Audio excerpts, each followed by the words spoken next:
నమస్కారం అధ్యక్ష. ఇవాళ ఆరోగ్య కుటుంబ సంక్షేమ వైద్య విద్య మంత్రిత్వ శాఖకు సంబంధించి గౌరవ సభ్యులు పెన్మత్స విష్ణుకుమార్ రాజు గారు ప్రశ్న అడిగారు అధ్యక్ష. వారి ప్రశ్న, కింగ్ జార్జ్ హాస్పిటల్లో వాస్తవంగా 2300 పడకల అవసరం ఉండగా కేవలం 1050 పడకలు మాత్రమే మంజూరు చేసిన విషయం వాస్తవమేనా అని అడిగారు వారు.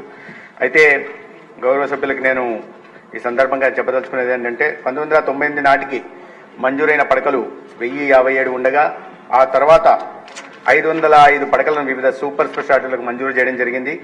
ఈ రోజు నాటికి కింగ్ జార్జ్ ఆసుపత్రిలో మొత్తం మంజూరైన పడకలు 1162 ఉన్నాయి అధ్యక్ష.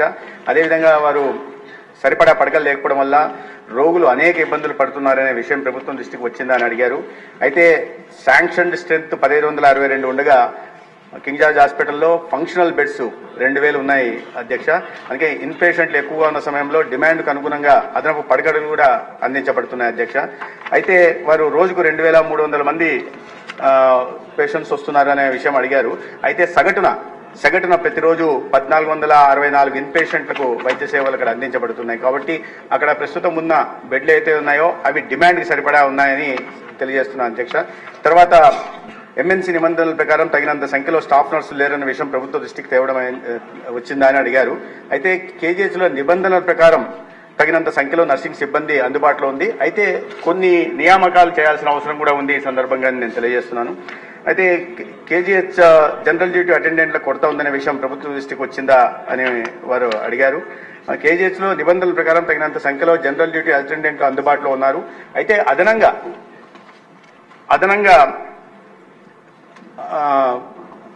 పారిశుద్ధ్యం, భద్రత, పెస్ట్ వీటి కింద అవుట్సోర్సింగ్ కింద లినెన్ నిర్వహణ కోసం అదనంగా సిబ్బందిని కూడా నియమించడం జరిగింది.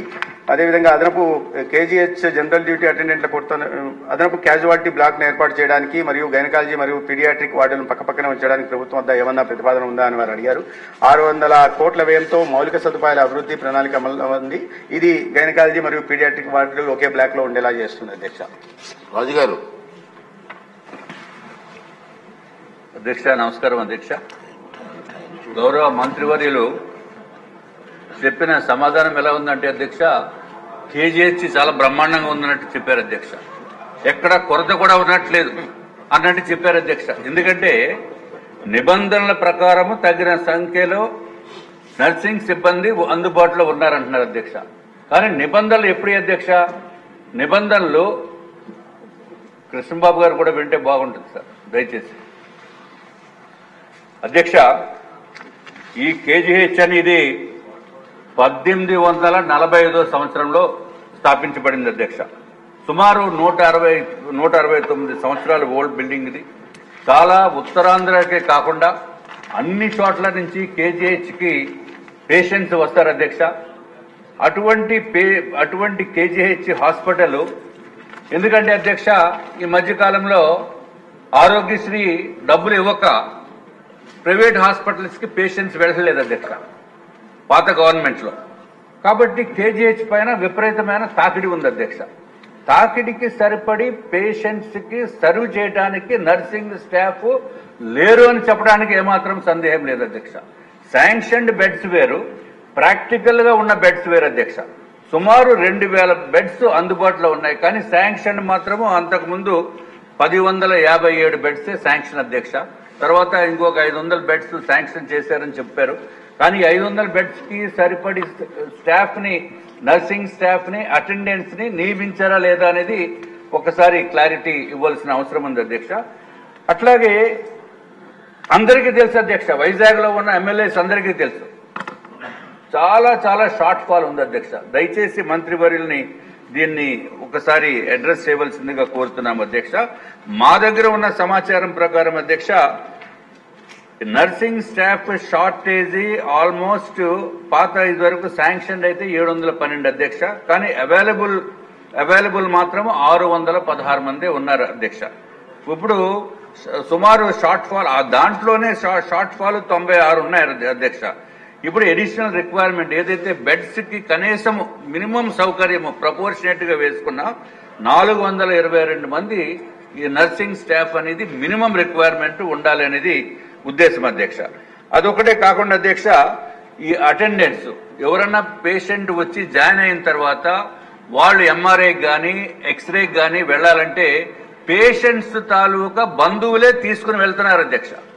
బంధువులే ట్రాన్స్పోర్ట్ చేసి నానా ఇబ్బందులు పడుతూ వారు వెళ్లి అక్కడ ట్రీట్మెంట్ చేయించుకున్న ఎక్స్రేలు తీయించుకున్న వ్యవహారం ఉంది అధ్యక్ష. ఇది ఒకటే కాదు అధ్యక్ష, కొంచెం చాలా ఇంపార్టెంట్ అధ్యక్ష ఇది. అట్లాగే ఈ ఓపీ అధ్యక్ష దయచేసి ఒక్కసారి తమ సమయం ఇవ్వాలి అధ్యక్ష. ఓపీ సూపర్ స్పెషాలిటీలో ఓపీ కేవలం 3 రోజులే ఉంటుంది అధ్యక్ష. అంటే ఫర్ ఎగ్జాంపుల్ అధ్యక్ష న్యూరాలజీ ఉందనుకోండి అధ్యక్ష, ట్యూస్డే, థర్స్డే, సాటర్డే 3 రోజులే. అంటే మన న్యూరోకి ఏది సంబంధం వచ్చినా సోమవారం వస్తే మళ్ళీ ట్యూస్డే వరకు వెయిట్ చేయాలి అధ్యక్ష. అట్లాగే డిఫరెంట్ సూపర్ స్పెషాలిటీస్ కూడా డిఫరెంట్ 3 రోజులే ఉన్నాయి. కాబట్టి దయచేసి నేను గౌరవ మంత్రివర్యుల్ని కనీసం 6 రోజులు కూడా ఉండేటట్టు చేయవలసిందిగా కోరుతున్నాం అధ్యక్ష. అట్లాగే ఓపీ జనరల్ ఓపీ అయితే అధ్యక్ష 8 గంటల నుంచి 1 గంట వరకు ఉంటుంది అధ్యక్ష. దాన్ని 4 గంటల వరకు, సాయంత్రం 4 గంటల వరకు పెంచితే అందరికీ ఉపయోగం ఉంటుందనేది ఒక ఉద్దేశం అధ్యక్ష. అట్లాగే ఇంపార్టెంట్ ఎసెన్షియల్ డ్రగ్స్ కూడా షార్ట్ ఫాల్ ఉంది అధ్యక్ష. దీన్ని ఒకవేళ కాస్ట్ ఎక్కువైతే దాన్ని జనరిక్ మెడిసిన్స్ తోటి రీప్లేస్ తమరి ద్వారా మంత్రివర్యులకి నేను తీసుకుని వస్తున్నాను అధ్యక్ష. ఇది ఒకటే కాకుండా అధ్యక్ష 26 మంది డాక్టర్స్ ని పాడేరుకి ట్రాన్స్ఫర్ చేశారు అధ్యక్ష 6th May 2024లో. అంటే పాడేరులో హాస్పిటల్ మెడికల్ కాలేజ్ గురించి అని చెప్పి వారిని ట్రాన్స్ఫర్ చేశారు. దాని వలన ఇక్కడ కేజీహెచ్ లో కూడా సఫిషియెంట్ డాక్టర్స్ లేని మాట వాస్తవం అధ్యక్ష. ఇదొక్కటే కాకుండా రేపొద్దుట పీజీ స్టూడెంట్స్ కి అడ్మిషన్స్ కూడా నామ్స్ ప్రకారము డాక్టర్స్ లేని వలన ఆ అడ్మిషన్ సీట్స్ కూడా పోయే అవకాశం ఉందండి. ఇది కూడా గౌరవ మంత్రివర్యులు దృష్టిలో పెట్టుకుని వారిని తొందరగా మళ్ళీ వెనక్కి వచ్చేటట్టు చూడవలసిన అవసరం ఉంది అధ్యక్ష. అట్లాగే ఒక్క నిమిషం ఎంఆర్ఐ స్కాన్ గురించి కనుక వెళ్తే అధ్యక్ష కనీసం 4 రోజుల నుంచి 5 రోజులు పడుతుందండి. ఇది కూడా తమరు మంత్రివర్యుల్ని సూచించి మంత్రివర్యులకి ఎక్స్ట్రా ఫండింగ్ తీసుకొచ్చి ఏదో విధంగా కేజీహెచ్ ని బాగు చేయవలసిన బాధ్యత ఈ ప్రభుత్వం పైన ఉంది అధ్యక్ష. పాత ప్రభుత్వం ఏం చేయలేదు, అది వేరే విషయం. ఈ ప్రభుత్వం పైన ఉందని చెప్పి తమరి ద్వారా మేము తెలియజేసుకుంటున్నాం అధ్యక్ష. అట్లాగే బాత్రూమ్